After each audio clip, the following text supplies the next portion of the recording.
দিনের পর দিন আপনি একজন মানুষকে অবহেলা করে যাবেন আর ভাববেন সব ঠিক হয়ে যাবে।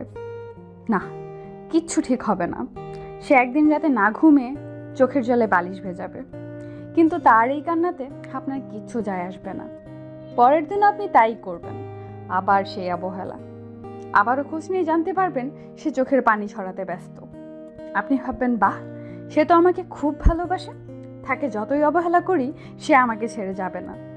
এভাবে আপনি যেন না জেনে তাকে অনেক অবহেলা করতে থাকবেন আর ভাববেন, আমি যাই করি সে তো আমাকে ছেড়ে কখনো যাবে না, কারণ সে তো আমাকে খুব ভালোবাসে। এভাবেই একদিন হঠাৎ করেই জানতে পারবেন আপনার অবহেলা সত্ত্বেও সে আজ গভীর ঘুমে মগ্ন।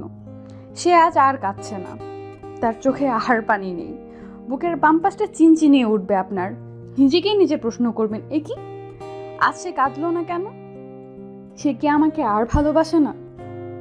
সে আপনাকে শত ভালোবাসলেও আপনার এই অবহেলার কারণে একদিন সে আপনাকে ছেড়ে অনেক দূরে চলে যাবে। মনে রাখবেন, অবহেলা বড়ই খারাপ জিনিস। শুধু মানুষ কেন, কেউই এটা সহ্য করতে পারে না। বাড়ির উঠানে সারাদিন পড়ে থাকা যে কুকুরটি আপনার পায়ে মাথা ঘাসানোর জন্য দিনভর অপেক্ষা করে, সেটিকে একবার অবহেলা করে দেখুন।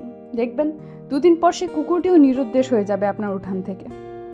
আর আমরা তো মানুষ, শত ভালোবাসাকে নিমেষেই নিঃশেষ করতে পারে আপনার এই 1 মিনিটের অবহেলা। দিন শেষে আপনি আপনার আগের মানুষটিকে খুঁজবেন, কিন্তু আর পাবেন না। দেখবেন সে আপনাকে এড়িয়ে যাবে। আস্তে আস্তে সে আপনার কাছ থেকে অনেক দূরে চলে যাবে। আপনি যখন তাকে ফিরিয়ে আনতে যাবেন, সে হয়তো এতটাই দূরে চলে যাবে যে তাকে ফিরিয়ে আনা আর সম্ভব হবে না।